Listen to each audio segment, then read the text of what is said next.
Hello everyone! So for today's video is gonna be a review on this Octard Cover Foundation. Yes, sa wakas gagawaan ko na rin siya ng review.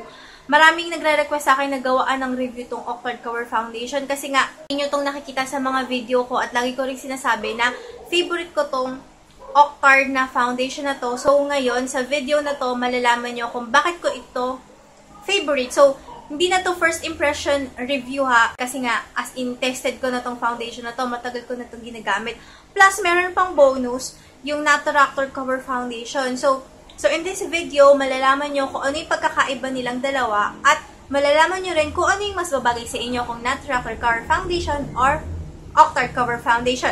Ako nito, yung una kong ginamit, yung S51. So yung S51, so sobrang burado na. Ito wala na tong laman, iba na yung laman nito.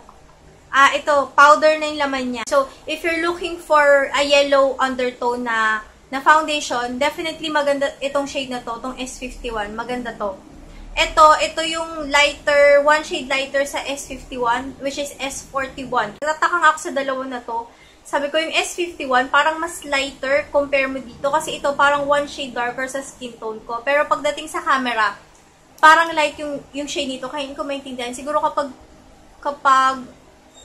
sa personal, one shade darker to sa skin tone ko. As you can see, kung titignan mo, sobrang ubos na siya. Nakalimutan ko sabihin, syempre, for sure, magtatanong kayo kung saan ko nabili yung Octard tsaka yung Nataractor. Nabili ko yung Octard ko tsaka yung Nataractor ko sa Pretty Angel Shop. Ilalagay ko yung below sa description box nitong video na to. So ito sa aking fingers. Gustong-gusto ko to kapag ginagamitan ko to ng damp na sponge. So, buong, ko na. Kung nakikita ninyo. Blemishes. Diba? Sobrang magkaiba siya. Okay.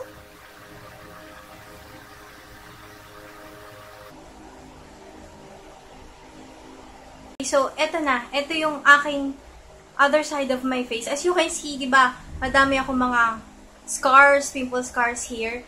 Etong Octard, tignan nyo naman, maganda yung coverage ng foundation. Tapos, hindi siya malagkit sa face kagaya ng ibang mga liquid foundation. So, yun yung kinagustuhan ko sa kanya, maganda yung coverage. Tapos, eto.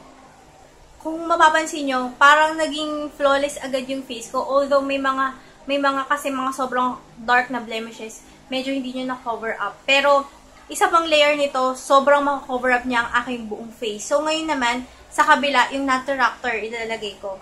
So, ito, medyo, tignan nyo, mapapansin nyo, konti na rin. So, okay. Lalagay natin. Kuha ako, ayan. Tapos, i-apply ko sa aking face. Ito, medyo light sa aking skin tone. Itong Nataractor.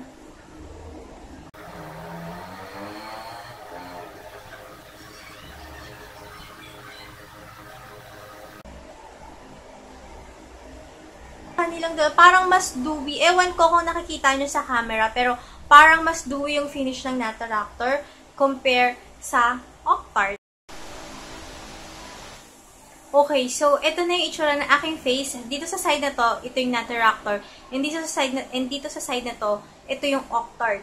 So, hindi ko alam kung nakikita sa camera, pero yung Octard Cover Foundation, mas maganda yung coverage compare sa Nataractor side. So, okay. So, parehas silang may magandang coverage, pero yung Nataractor, mas lesser yung kanyang coverage. Parang mas marami akong nalalagay na product pagdating sa Octard dito. Compare mo dito sa Nataractor.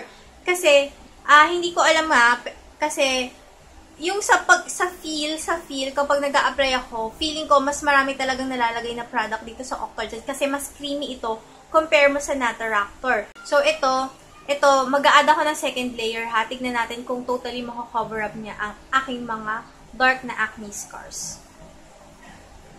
So, gagamit ako lang ng sponge. So, ito, ganito karaming ginamit ko.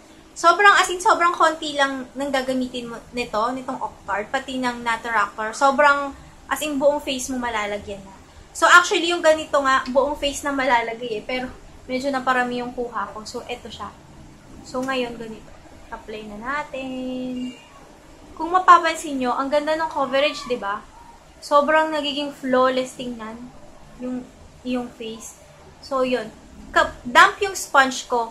mas madaling i-blend itong foundation kapag damp yung sponge. Tsaka kapag sponge yung gagamitin mo, compare sa fingers. Kasi pag fingers, medyo matatagalan bago ako matapos. So, kung napansin nyo, diba? Ang kinis ng face ko. As in, ang ganda ng coverage ng Octard. Sobra. Kaya ko to naging favorite. And, yun, gusto ko rin i-share sa inyo na maganda tong foundation na to. Okay? Yung second layer ng okay, so ito yung second layer ng foundation. As you can see, full coverage siya, diba? Ang ganda ng coverage. Tapos, ang flawless tignan ng aking face. So, sa kabilang side naman, ito namang Nataractor ang ilalagay ko. Pero, dito sa kabilang side ng sponge ko ang gagamitin para hindi maghalo yung product. So, tignan nyo, isang wipe, ito lang yung nakuha ko. Kasi, medyo matigas tong Nataractor compare mo sa Octard. So, isa pa ulit, para buong face na. Isa pa ulit. Okay, so ito yung nakuha ko. And then, ilalagay ko na siya. So, ito rin. Maganda rin yung kanyang coverage. Pero yung nga lang mas lighter. Okay.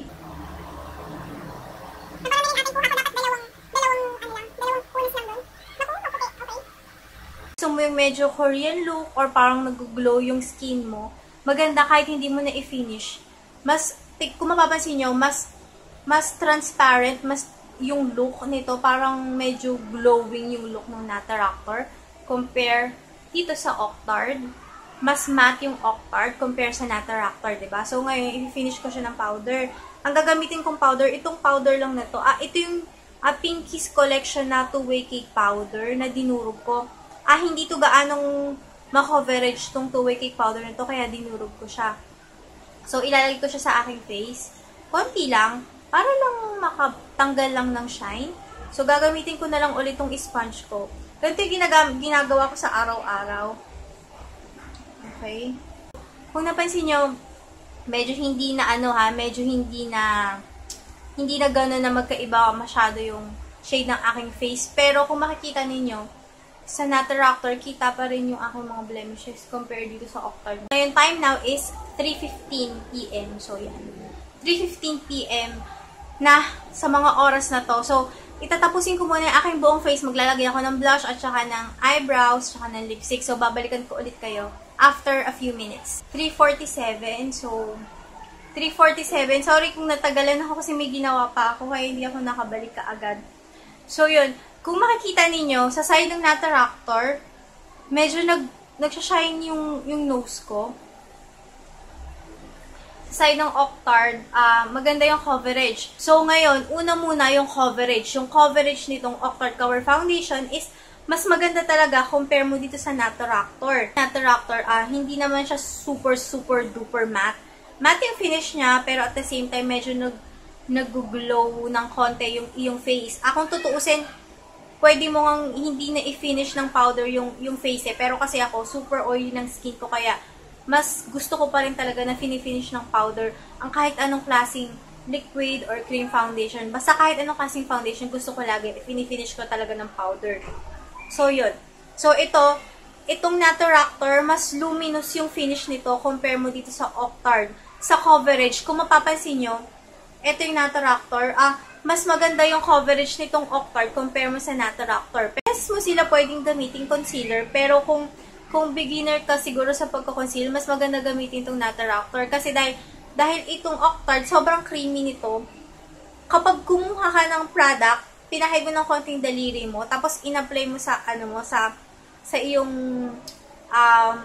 area na i-cover up mo, mas marami kang product na makukuha. So, for me, mas maganda gamitin tong Nataractor as a concealer kasi mas konti yung product na makukuha mo, mas mabibuild mo yung coverage at saka mas makokontrol mo kung gaano lang karaming product yung gusto mong ilagay na enough para ma-cover up ang iyong mga blemishes or ang iyong mga dapat mong takpan. So, yun. Yun yung pagkakaiba nilang dalawa. Pero, actually, pwede rin to gamiting concealer. Actually, maganda rin itong gamitin concealer kasi nga, diba, dahil mas maganda yung coverage nitong dalawa. So, ngayon, napansin ko sa kanilang dalawa, actually, noon pa, pag ginagamit ko ito, hindi ako makapili sa kanilang dalawa kasi sobrang dikit na dikit yung yung pagkakaiba nila. So, ngayon, na-realize ko kung ano yung pagkakaiba nilang dalawa. Although hindi ko inaasahan na mas may emphasize nito yung micro-peeling ng face ko. Dito sa may bandang nose area. Akala ko ito yung makaka-emphasize. Pero ito pala. Ito great to for normal skin or aging skin. Yung mga ganong skin. Aging or normal skin. Hindi pwedeng dry skin. Mas maganda to sa dry ang skin. Kasi nga, mas creamy to, mas na-hide, hindi na-emphasize yung micro-peeling ng face mo. Pero syempre, huwag naman yung exage na sobrang namamalat yung face mo. Syempre, mahalata talaga yun. Kasi may mga micro-peeling yung aking face dahil gumagamit ako ng mga treatment for my acne. So, meron talaga. So, ito, mas na-hide niya. Compare mo dito sa Nataractor. Pero ito, maganda to for normal skin at saka yung mga skin na aging skin. Kasi nga, kung napansin nyo, ito oil control. Mas oil control to. Ito hindi to oil control. Kasi, kung makikita ninyo, mas shiny na yung kabilang side ng aking face. Compare mo dito sa Octard. Mas na-minimize niya yung appearance ng pores ko, yung Octard side, compare sa Nataractor side. For oily skin and problematic skin, mas maganda ang Octard. Kung gusto mo naman ng lesser na coverage, saka luminous yung finish, and maganda na parang parang dewy na parang blooming, go for Nataractor. Kung makinis ang face mo, mas maganda itong Nataractor. Pero kung problematic yung skin mo, mas maganda itong Octard. Tingnan natin kung meron siyang white cast sa flash photography. Hindi ito nagkakos sa akin ng breakouts. Everyday ko itong ginagamit. Siguro mga mula last year. Last year ko ito ginagamit. Everyday hanggang ngayon, walang palya. Dati na ako may pimples, diba? So, hindi ito nakakadagdag ng breakout sa akin. As in, hindi ako nag-breakouts dito. Never. Kahit cream foundation sila. Itong Nataractor at saka itong Octard. Very long-lasting tong foundation na to. So, actually, kahit anong skin type, maganda to. Kung papipiliin ako sa dalawa na to, ito yung gusto ko. Itong Octard Cover Foundation. So, yun, depende sa skin type nyo kung alin yung babagay sa inyong foundation at depende rin sa needs nyo, depende rin sa kung anong gusto nyong finish, kung anong gusto nyong mangyari. So, yun lang. Sana hindi kayo naguluhan sa mga sinabi ko. Parang, ang dami ko kasing sinabi, parang wala lang. Hindi mga kailangan. So, sana nakatulong ko sa inyo. So, thank you so much for watching and I'll see you in my next video. Bye!